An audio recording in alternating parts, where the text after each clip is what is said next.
Hey, there you are. Kingdom family, welcome back to the channel. I'm your host, Brandon Alexander Ray, and we are in a video series about back to basics concerning praise positions. So if you saw the first video, we were talking about praise positions. I began to explain why we lift our hands. These back to basic videos are going to be a series of different basic Christian foundational principles. And generally, it's for two different types of audiences. It's for either the A type audience, which is the ones who have no idea about Christianity. So hopefully, I'm used to teach and explain in a very simple way why we do some things that we do.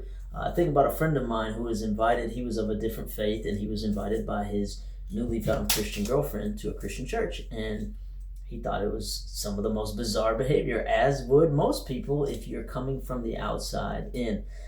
So that's pretty normal. And just to normalize what it is that we do so that you're familiar with it and you're comfortable with it, I'm going to share these videos to explain. The B type person, the second type of person, is the person who has been in religion, especially if you've been in bad religion, and you still don't understand why we do certain things, or it hasn't become relational to you because maybe the foundations of your Christian faith have been on sand. Well, it's time that we put that on solid ground, and we're going to start with praise and worship, why we do certain things in praise and worship. So today I want to just briefly talk about the sway.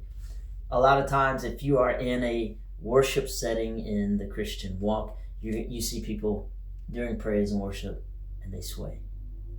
And you wonder, why do they do that? I've wondered why we do that. I do it, and I've wondered why I do it sometimes. So, doing a little digging, I did not find the actual word sway in the Bible, but sway is a type, or it can be a form of dancing. And so I'm going to go to this scripture for that reason. Psalm 149, verse 3, it says this: "Let them praise his name with dancing, making melody to him with the tambourine and lyre." So it is often also referred to as an overflow of joy. So your body's expressing an overflow of joy.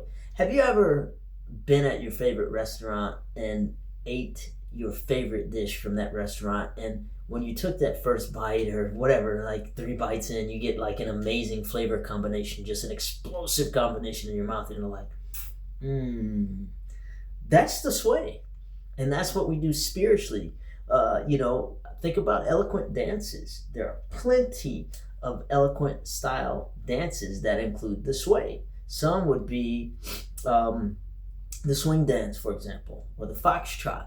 There are cultures that like to infuse sway oftentimes in their dancing. I think of Latin culture, of course, and African culture, of course, which I am both of, so I'm a little biased towards them. But it's all an expression of a joy that's being experienced from the inside that begins to spill over to the outside. And so, although you don't see the sway named in the Bible, it's a dance expression of the soul, of joy to the Lord. And that is why oftentimes you will see people in praise and worship sway. The more you know, the more you grow. And until next time, make sure you stay tuned and just know this: I love you, and there's nothing you can do about it.